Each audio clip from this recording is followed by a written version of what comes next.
मेरी प्यारी बहनों, आज आंवला नवमी है। आंवला नवमी में आंवले का पूजन होता है और कार्तिक मास में पूरे महीने आंवले का पूजन तो विशेष ही लाभदायक है। और जो मेरी बहनें कार्तिक मास नहाती हैं, कथा सुनती हैं, वो आंवले का खाने में प्रयोग बिल्कुल ना करें।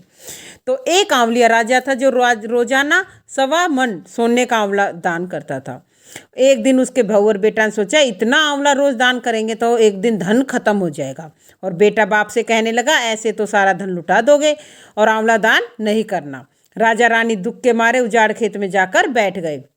उन्हें वहां भूखे प्यासे बैठे 7 दिन हो गए थे। राजा आंवला दान नहीं कर सका और आंवला दान किए बिना राजा खाए नहीं।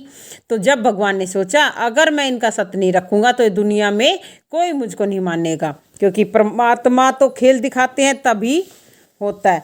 परमात्मा तो अपने भक्त के वश में है, जैसे भक्त चाहे भगवान को बुला सकते हैं। और भगवान ने सोचा जब मेरा भक्त इतना दुखी है तो मुझे तो कुछ ना कुछ करना पड़ेगा, क्योंकि प्रभु अपने भक्तों को ज़्यादा दुखी नहीं देख सकते।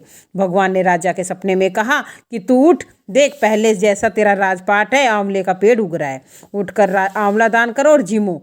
राजा रानी ने उठकर देखा तो पहला जैसा राजा ही राजपाट और सोने का आंवला हो रहा है।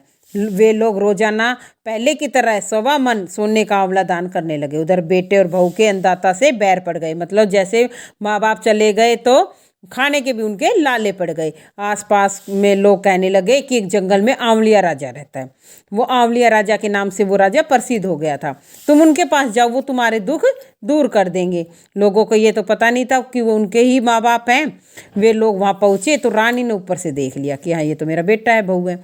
उसने अपने आदमियों से कहा कि इनको काम पर रख लो, उनको काम तो कम कराओ और मजदूरी ज़्यादा दो, क्योंकि रानी को पता था बहू और बेटा है। इनसे कहेंगी बहू और बेटा है तो लोग सोचेंगे देखो माँ बाप कितने अमीर हैं और बहू बेटा गरीब है।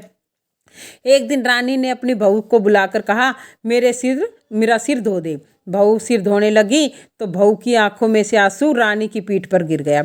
रानी ने पूछा बहू रोने कैसे लगी, जैसी बात है बता। बहू बोली कि मेरी सास की पीठ पर भी ऐसा ही मसा था, वह भी 1.25 मन आंवला रोजाना दान करती थी। हमने उन्हें आंवला दान नहीं करने दिया और घर से निकाल दिया। जब सास बोली हम ही तुम्हारे सास ससुर हैं, तुमने ही तो हमें निकाला था, लेकिन भगवान ने हमारा सत रखा। हे भगवान, जैसे राजा रानी का सत रखा वैसे हम सबका रखना। जो कहानी कहते हैं सुनते हैं हुंकारा भरते हैं उनके सारे परिवार का रखना, उनके भाई बंधुओं का रखना। हे मेरी प्यारी बहनों, आपका भी हमेशा भगवान ऐसे ही सत रखे और ऐसे ही आपकी लाज रखे, हम सबकी लाज रखे। जय जय श्री राधे, जय जय श्री राधे।